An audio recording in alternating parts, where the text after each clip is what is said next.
Bonjour, je suis Patrick Genevet, chercheur au CNRS et actuellement en détachement en tant que professeur à l'école des mines du Colorado aux États-Unis.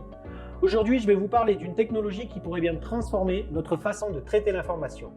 En effet, depuis plus de 10 ans, je consacre mes recherches au développement des métasurfaces optiques. Ces dispositifs nanophotoniques, ultra minces, permettent de contrôler les différentes propriétés de la lumière, que ce soit la phase, l'amplitude ou la polarisation, avec une résolution spatiale que l'on pensait impossible.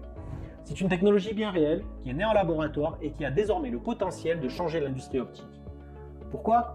Parce que cette technologie est dite planaire, c'est-à-dire qu'elle est compatible avec les moyens de fabrication de la microélectronique, permettant ainsi de fabriquer, ou on va dire d'intégrer des composants optiques directement avec l'électronique sur un même wafer. Notre problématique aujourd'hui est celle de la révolution numérique qui demande toujours plus de puissance de calcul avec une consommation énergétique qui explose. Cette révolution est notamment portée par l'intelligence artificielle, l'utilisation de mégadonnées et la multiplication de systèmes robotiques autonomes. À gauche, on montre un schéma d'un réseau de neurones artificiels. Un tel réseau, on va dire un réseau moyen, nécessite environ 1 million de neurones qui chacun mobilise plusieurs milliers de transistors.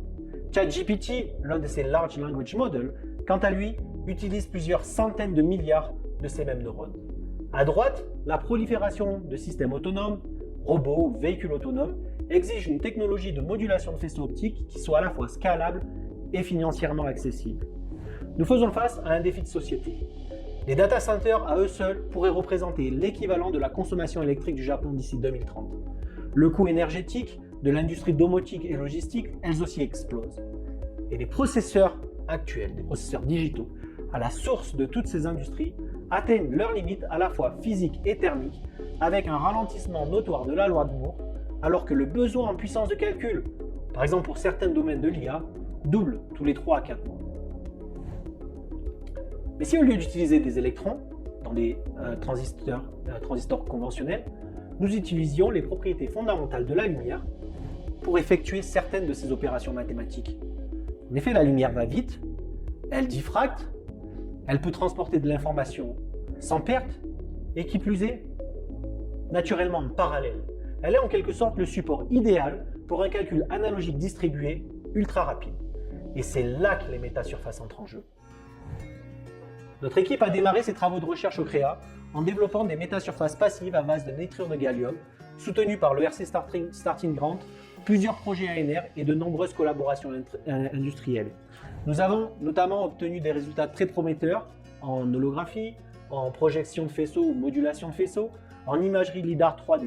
Ce travail de longue haleine s'est concrétisé avec une ERC Proof of Concept qui nous a permis de lancer la société Flatlight, une start-up issue du CNRS. Chez Flatlight, nous voulons aller plus loin et créer des dispositifs métasurfaces tunables ou complètement reconfigurables.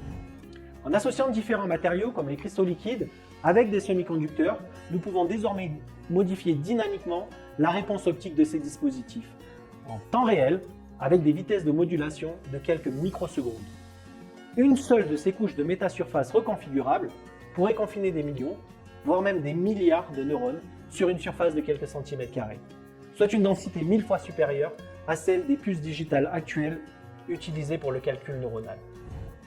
Cette technologie ouvre la voie à une nouvelle génération de dispositifs pour la déflexion lumière, pour l'optique embarquée ultra compacte, par exemple pour les LiDAR dans les véhicules autonomes, permettant ainsi de réduire considérablement à la fois la taille et le coût de fabrication de ces dispositifs. Mais elle permet surtout de concevoir des unités de calcul pour l'optique.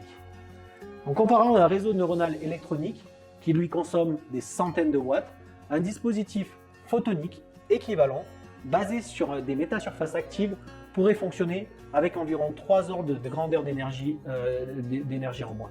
Flatlight est une start-up qui incarne la transition depuis la science fondamentale vers l'innovation technologique, avec déjà plusieurs brevets, une reconnaissance européenne comme le Seal of Excellence, le soutien de la BPI France, un premier investissement privé, le Berkeley Skydeck, qui nous donne accès à l'écosystème de la Silicon Valley.